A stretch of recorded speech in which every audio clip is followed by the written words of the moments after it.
છોટાઉદેપુરના નસવાડીમાં mobile નેટવર્કની સમસ્યા છે, જેમાં કાળકોચ ગામે મોબાઈલ નેટવર્કની સમસ્યા છે. સ્થાનિકો પરેશાન છે. 1000 લોકોની વસ્તી ધરાવતું આ ગામ, જેની અંદર કોઈ પણ નેટવર્ક માટેનો ટાવર જ નથી. મોબાઈલ નેટવર્કની સમસ્યાના ઉકેલ માટે ત્યાં સતત લોકો માંગ કરી રહ્યા છે, અને તે છતાં તેમની માંગણી નથી સંતોષાતી.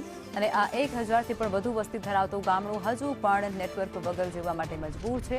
આધુનિક યુગની સતત વાતો વચ્ચે આ એક વરવી વાસ્તવિકતા સામે આવી છે, અને જ્યાં ગામમાં ટાવર ન હોવાને કારણે લોકોને ભારે હાલાકીનો સામનો કરવાનો વારો આવ્યો છે. નસવાડીનું આ ગામ છે, કાળકોચ ગામ, જ્યાં મોબાઈલ નેટવર્ક ન હોવાને કારણે સતત યુવાનો અને ગ્રામજનો સમસ્યા ભોગવવા માટે મજબૂર છે.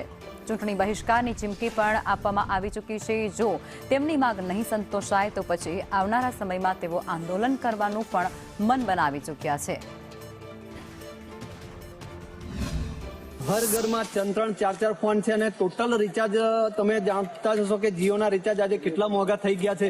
તો બધાના રિચાર્જો વેસ્ટ જાય છે, કારણ કે 1.5 GB 2 GB જે આવે છે પૂરેપૂરું વપરાતું નથી, બિલકુલ સર્ફિંગ જ થાય છે. તો આ પ્રશ્ન ને તમે વાંચા લો, કારણ કે આ અમને ખરેખર નુકસાન જ છે. કંપનીવાળાઓએ આજે પોતપોતાના મન ફાવે એ પ્રમાણે ભાવ વધારી દીધા છે. જ્યારે ફાવે તો તમે પૈસા લો છો તો સુવિધા કેમ નથી આપતા? સુવિધા તમારે આપવી જ જોઈએ. ચાલુ છે. અમારા ગામમાં નેટવર્ક નો બહુ પ્રોબ્લેમ છે. નેટવર્ક આવતું જ નથી. સમસ્યા અમારી એ છે, અને નેટવર્કના કારણે બહુ બધા પ્રોબ્લેમ થાય છે. અમુક જણને જે કંઈક સામાજિક કારણો બી હોય એ બી નહીં થઈ શકતા. પછી બીજું કે અમારા કોઈ ગામમાં બીમાર થઈ ગયું હોય કે ઇમરજન્સી હોય તો બી કોન્ટેક્ટ કરવા માટે અમારે બહુ તકલીફ પડે છે. 108 ને કોન્ટેક્ટ કરવો હોય તો અમારે 1 કિલોમીટર ચાલીને બહાર ગામ